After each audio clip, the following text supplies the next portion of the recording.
Well, good morning.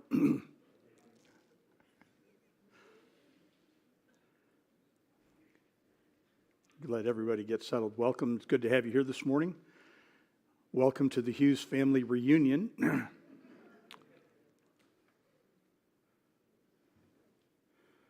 Ephesians 4 is where we are. Ephesians 4.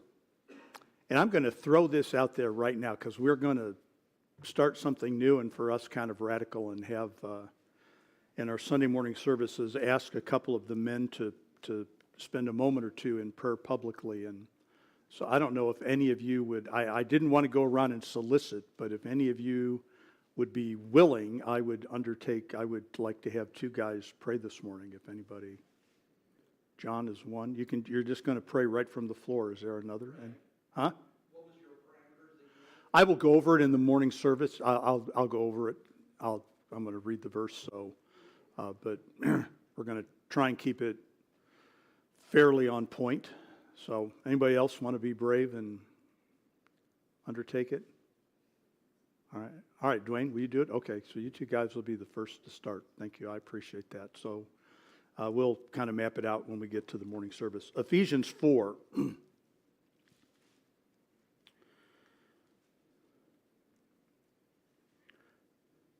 And we've, for our general information, for those of you who are our guests this morning, I'm giving some time in adult Sunday school to what I'm calling people principles. I've really been intending to focus on the book of Proverbs and just talk about some things that would help us in our relationships, which of course are the challenging, right? People are the wild card of all things, ministry and life.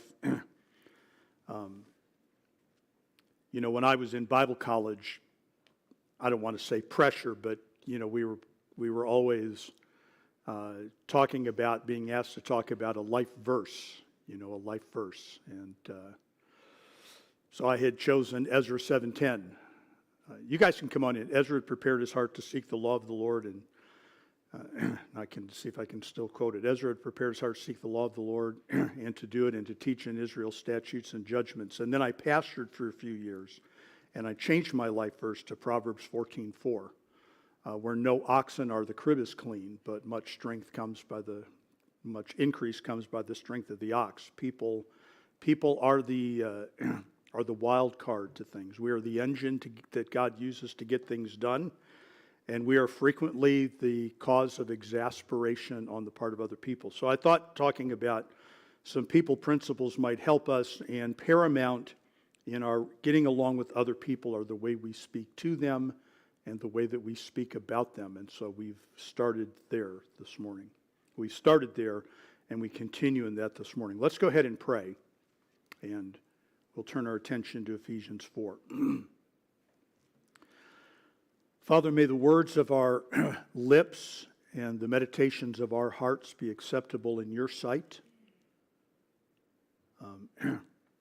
Give to us, God, godly governance of our tongues and an appetite for that governance. And we pray, please, your help and blessing upon the life of our assembly and all of your people in Jesus' name. Amen. Ephesians Chapter 4, and of course you're probably familiar with it. Ephesians, along with its companion book Colossians, are the two New Testament books that describe to us in intimate detail what the church is. Paul says there's one church. What is it? We get up and we go to church and we talk about church and we drive to church and, my office is at the church and I go to the church.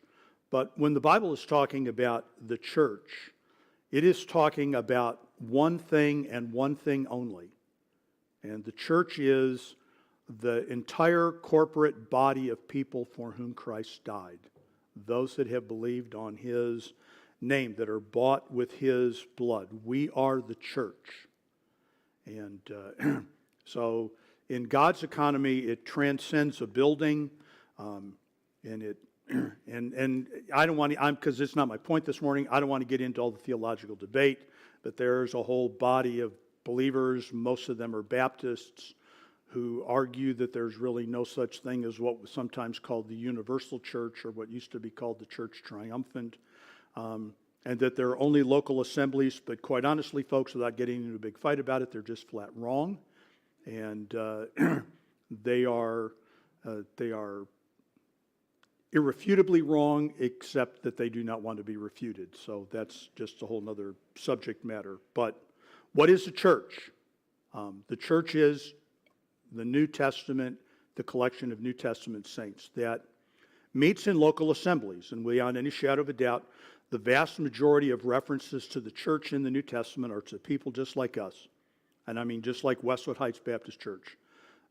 God's people meeting in local assemblies under the leadership of a local pastor, laboring together for Him. And yet there is another equally true sense in which they are one body, and they are His. And as long as I've gone to that point, right, the two distinctions that I would make, two of the great critical differences between the universal church and the local church is this. And the universal church, there are no unbelievers. There are only those who are saved. That is not true of a local church. And the Bible actually maps out the entire course of conduct for a local assembly when it is compelled to deal with professing people who will not act like believers. And so we recognize that. And the other thing is that the universal church, the church triumphant, is just that. It is invincible. It will never, ever, ever be defeated. Local churches come and go. And they just do, folks. I mean, nobody's happy about it. Nobody likes it. Nobody celebrates it. But the reality is that local churches close their doors.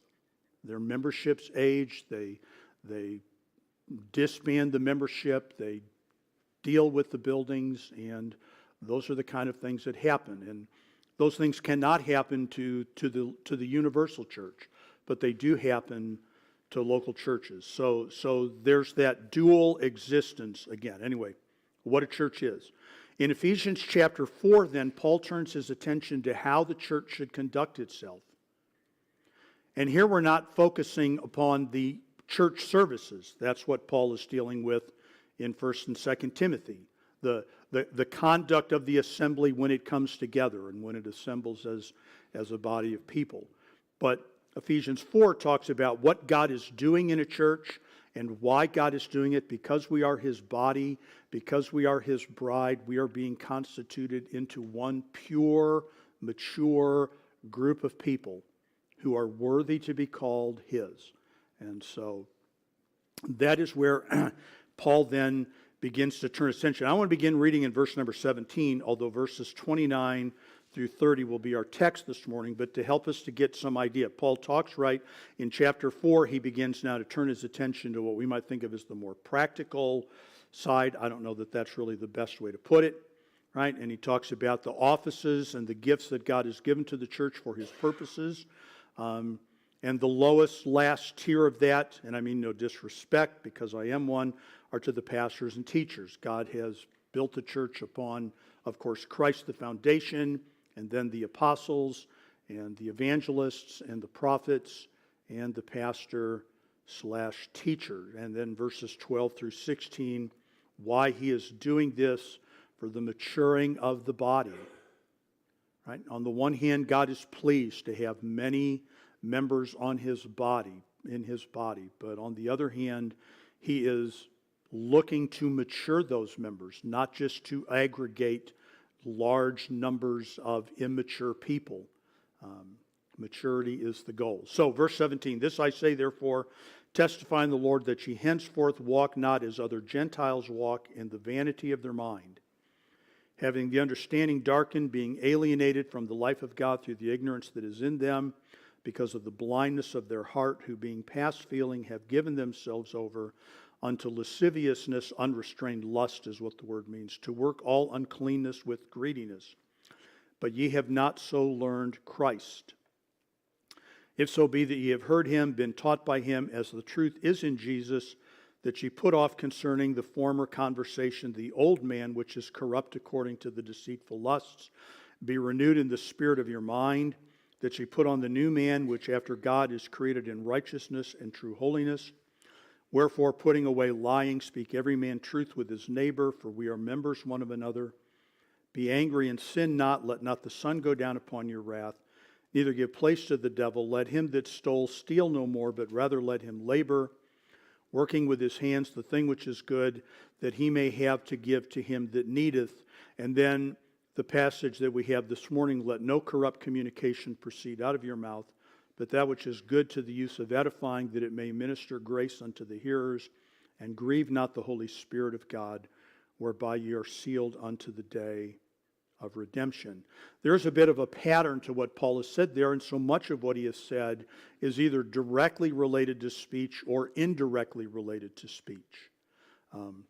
Next week, we're going to go back and look at the passage about being angry without sinning, which includes speech but is not limited to speech. But this morning, verses 29 and 30, the pattern that Paul tends to follow, he's not always using this exact language, but he's using this idea, is that there is something for us as Christians to put off, to be done with, to literally like you would take off a coat, or take off a sweater, or take off a pair of shoes.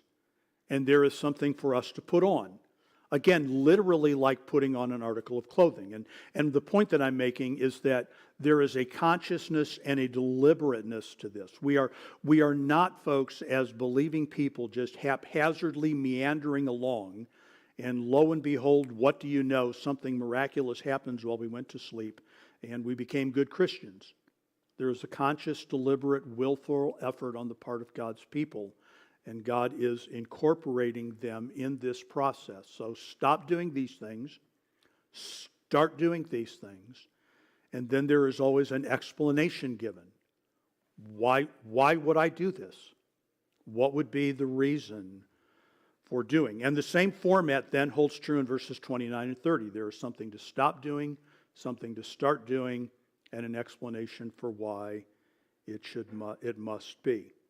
So let's just walk it through that way, right? First of all, what should we stop doing? Verse number 29, let no corrupt communication proceed out of your mouth. Let no corrupt communication proceed out of your mouth. I'm going to add this explanation to that. 2 points as one from what we shouldn't do, one from what we should do, that I think help capture what Paul is getting at here. We need to be consciously stepping away from thinking about our speech as if the most important thing is that we have something we want to say.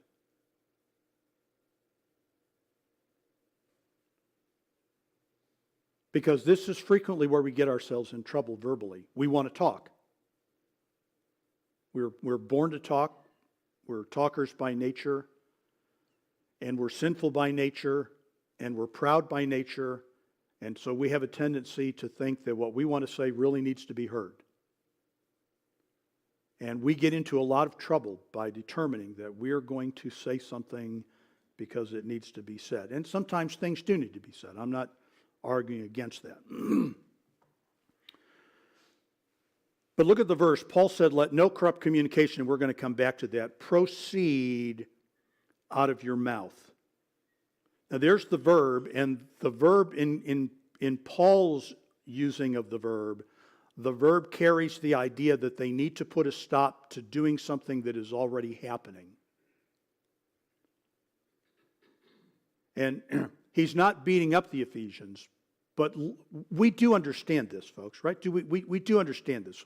We are exposed to a steady stream of information, and the only thing that really differs is, depending upon our age, who's giving us that information. For we old-timers, we tend to get it from the television. For those who are young, they tend to get it from their phones. But we're all getting this same steady stream of information. Okay? And it is virtually undiluted corruption and misrepresentation. Right?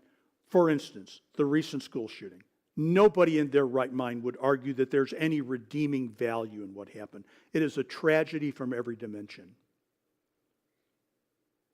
But are we ever in America going to have a conversation that includes this kind of sentence? You know, the leading cause of crime is the fact that people choose to commit them? No.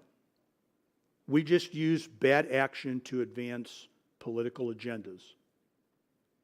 So we understand the world of corrupt communication. And before we got saved, folks, we trafficked in that world. We are accustomed to people lying to us. Politicians lie to us. Car salesmen lie to us.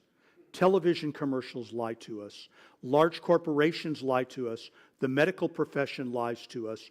Virtually anything that has any size or scale to it, there is no shortage of Christian people who believe that the fundamental posture of that industry is it is just telling a big fat lie.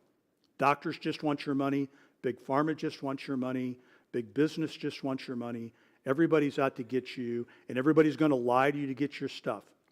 Now, that's the world that we live in, and before you got saved, folks, you didn't just live in that world, you participated in it. So put a stop, Paul says. Put a stop to this. You have, right? Implied in the sentence, folks, is God's dealing with us from this perspective.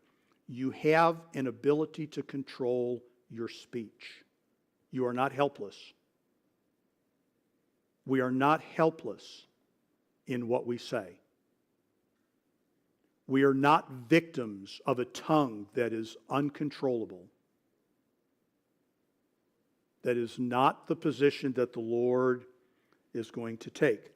That word corrupt actually refers to rotten food, specifically to rotten fruit. I'm not going to have you turn, but let me just read to you some of the places where that Greek word is used in the New Testament. Matthew 7:17. Even so, every good tree bringeth forth good fruit, but a corrupt tree bringeth forth evil fruit. Matthew 7:18. A good tree cannot bring forth evil fruit, neither can a corrupt tree bring forth good fruit. Bad tree, rotten fruit. Matthew 13:47, again, the kingdom of heaven is like unto a net that was cast into the sea and gathered of every kind, which when it was full they drew to shore and sat down and gathered the good into vessels, but cast the bad, that which was rotten, away. So here is the gist of what Paul is arguing. Stop spewing speech that is like rotten food. Stop doing it. Put an end to doing it. And this would certainly include lies. We looked last week at the fact that biblically the prime demand upon our words is that they be true words. We are people of the truth. We are not liars. We are supposed to tell the truth at all times, in all situations, even if it is unflattering, and even if the truth is that our agenda is not advanced and our side doesn't win the game. Truth. Objective truth. So certainly this is going to include lying.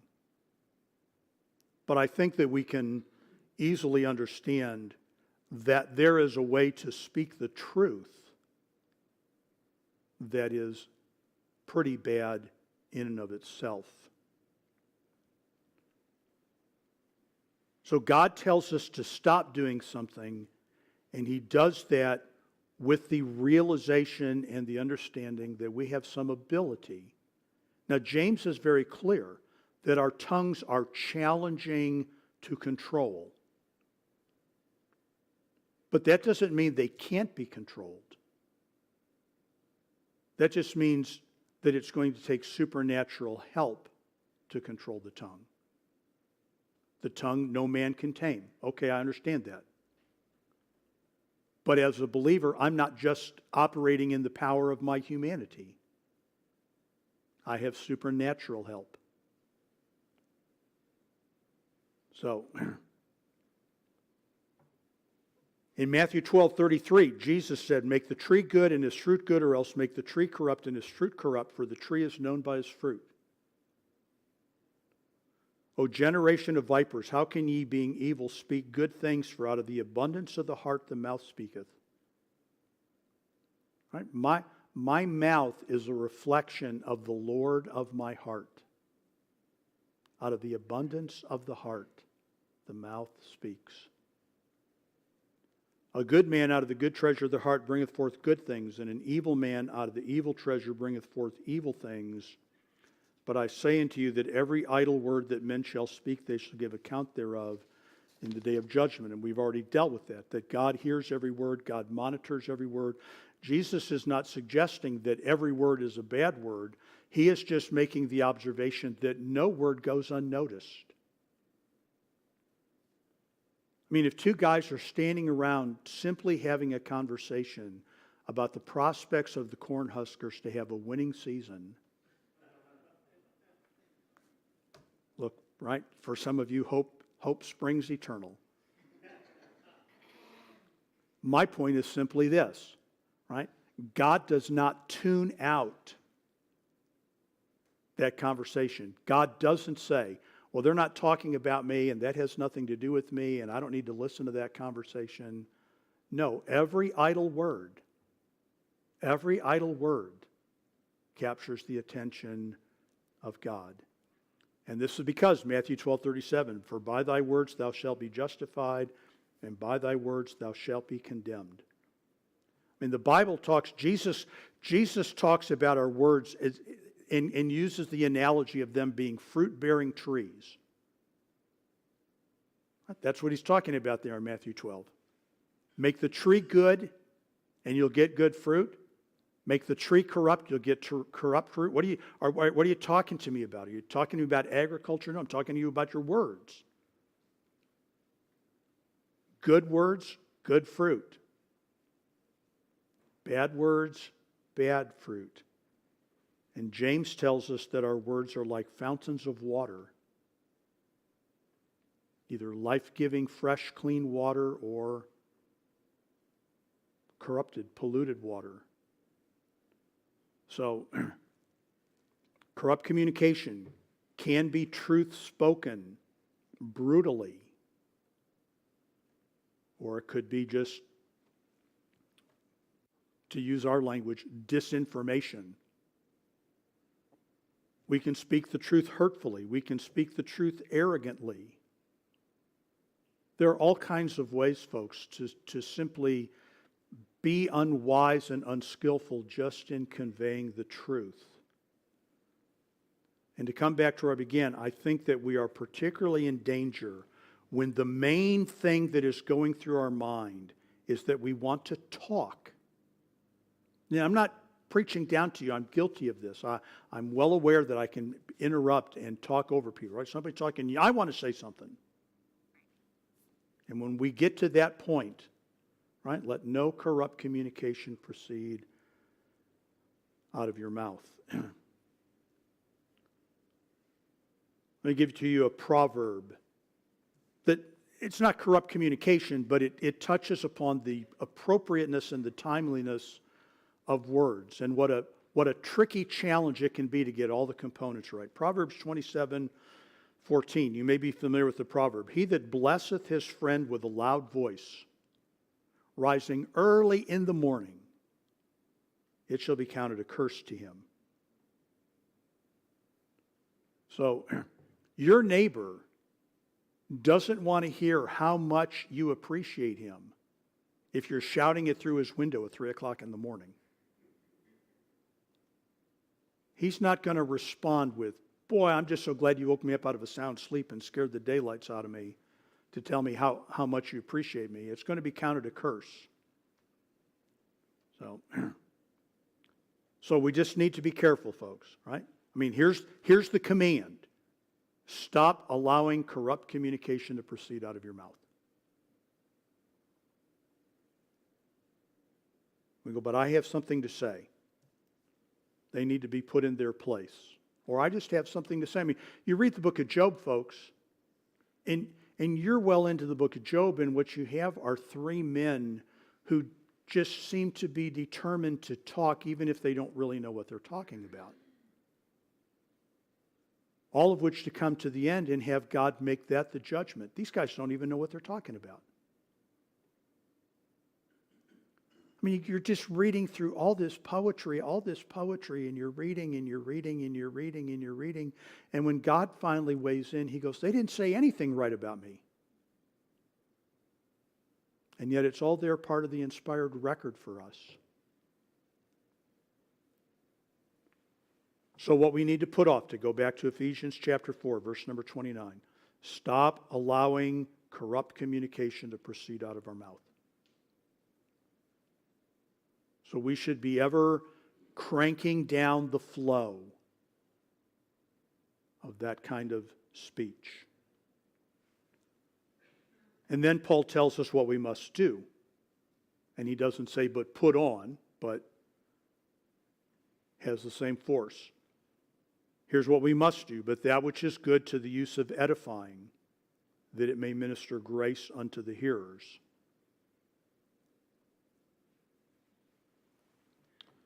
So when we're speaking, folks, when we're trying to be obedient to Ephesians 4, 29 and 30, our focus should not be upon what we want to say. Our focus is supposed to be on the person who is hearing. I'm going to say words. If I'm going to communicate, right, we don't, indulge me with a little bit of latitude here. We don't really communicate in grunts and gestures. We communicate in words. But my biblical obligation is not to be thinking about what I want to say as much as what is going to be heard when I say it. What is going to be the accomplishment of the words that I use? So that, again, I think that when our mentality is, well, I have something that I want to say, or you just need to be put in your place, or, yeah, I know the truth hurts, but you need to hear it, then perhaps we're giving too much weight on the fact that we want to say something and not enough weight on what we're supposed to be doing with the words. So the command is, but speak that which is good to the use of edifying, that it may minister grace unto the hearers. I'm not talking about flattering people. The Bible already addresses flattering, the divisive speech that focuses only on telling people what they want to hear so that you might use them or manipulate them. Something that God would never do. I think the context here is true words. Right? That within the framework, folks, of biblical speech, most of our instruction is guiding us in the realm of serious conversations. Not, I don't mean to be, but not trivial conversations, but substantial conversations. Whether they be matters of spiritual truth, whether these be husbands and wives negotiating life and raising children and making decisions. And so stop letting corrupt communication come out of your mouth, but that which is good to the use of edifying, that it may minister grace unto the hearer. So let's just look at that part, right? What are good words? Good to whom? Good to whom? Well, again, the emphasis of this part of the command is upon the hearer. Good to the hearer. And how are the words good to the hearer? Because they're words that build. I mean, we look at the verse, but that which is good to the use of edification, they are directed towards and suited for building somebody, constructing somebody. Now, most of you, I'm assuming, are looking at the King James Bible, but I'm assuming that at least a couple of you have the ESV. Let me read to you the ESV translation of Ephesians 4:29 and then talk to you about where it really is also in the King James. Okay? The ESV says, let no corrupting talk come out of your mouths. It's Bible. It means the need or the necessity. Right? Good words are words that are appropriate to what we are discussing, that are going to end up building and giving grace to those who are on the receiving end of them. In other words, folks, it might be 100%, absolutely, positively true beyond any question. But if your intention is just simply to beat somebody down with the truth, you have violated Ephesians 4:29. If I do that, if I come to the pulpit and I just say something that is absolutely factually true, but my goal is to vent or get it off my chest or just to beat somebody down, right? Then I'm in danger here of Ephesians 4:29. Because God is doing more than just simply governing the truthfulness of my words. They are words that have, we could just keep backing up and backing up and backing up and backing up and ask this question: why do we speak at all?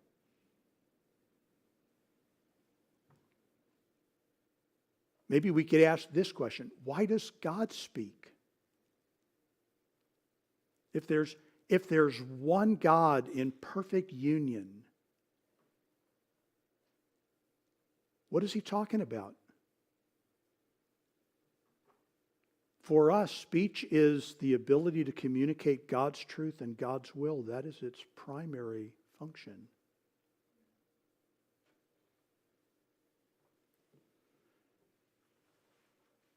I think that when we read it like that, right, that my words should be, of course, true, but also appropriate to the situation with the intention to build the one who is on the receiving end of those words. Right? Then here's a place where I can plug in some of that beautiful poetry from Proverbs. Proverbs 12:25, heaviness in the heart of man maketh it stoop, but a good word maketh it glad. I mean, you can just see the human being response to that. This, right? That a word just literally bends somebody over or it cheers them up. Proverbs 15:23, a man hath joy by the answer of his mouth, and a word spoken in due season, how good it is. Again, this is Old Testament poetry, but it is making the same point. What are we doing with our words? Now again, folks, I'm not suggesting for a moment that there's not a place to reprove or to rebuke. But again, we always come back to the purpose. We will get to this in the not too distant future in the book of Hebrews, where the pastor is making the point that all of God's children get rebuked, and they all get instructed, and they all get chastised. And what is God doing when he does that? Well, he's not venting. He's not speaking from the point of exasperation to us. Proverbs 16:24 says, pleasant words are as an honeycomb, sweet to the soul and health to the bones. And of course, we all know Proverbs 25:11, a word fitly spoken is like apples of gold and pictures of silver. Like a beautiful portrait. To go back to Ephesians 4:29, right? Let no corrupt communication proceed out of your mouth. Put a stop to that. Instead do this, but that which is good to the use of edifying, that it may minister grace unto the hearers. Right? So we've talked about that word minister a lot, so that it can serve up grace to those that hear. Hold your place in Ephesians. Look, if you would, at Colossians chapter 4.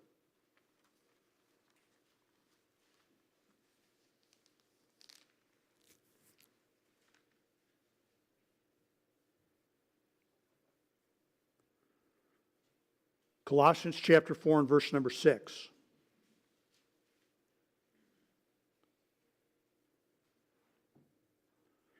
Let your speech be always with grace, seasoned with salt. It's pretty easy to get that, right? I mean, it is. It's just humanly easy to get that reversed, right? And I don't mean salty in the vulgar cursing sense. I mean salty in the biblical sense. That you may know how to answer every man.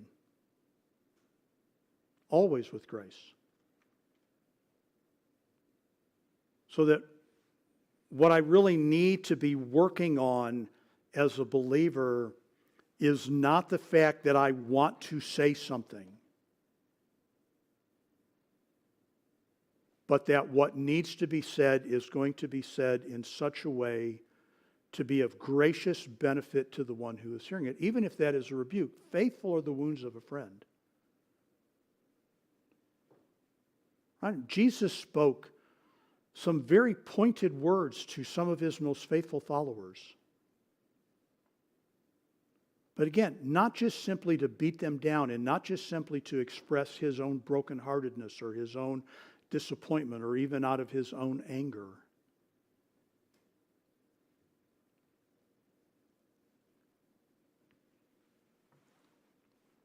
We should desire words, right? When we get done speaking, right? We should be able to hope and pray that our words have instructed and inspired people to do what is right, not simply critique them for what they have done wrong.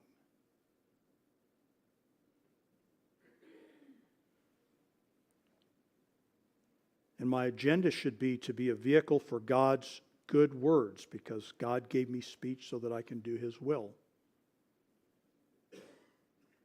And desire that words have a beneficial value. So here's what we must not do. We must put an end to corrupt communication coming out of our mouths. Here's what we must do. We must speak words that are appropriate in their use, that are good because they're building, that minister grace for the advancement of the spiritual and intellectual and moral development of the hearer.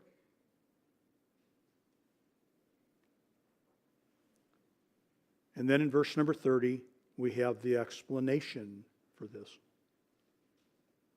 Why can't I just tell you off? Right? You're wrong and I'm right, and why can't I just let her rip?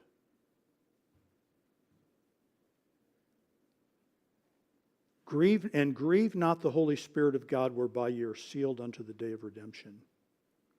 Contextually, folks, this is clearly the context. In other words, the primary thinking in the mind of God about what grieves him are the words we speak.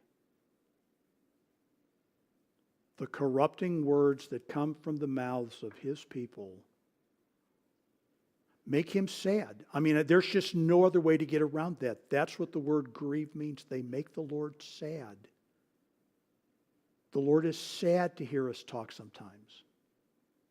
It just breaks his heart, the way we talk to other believers or the way we talk about other believers.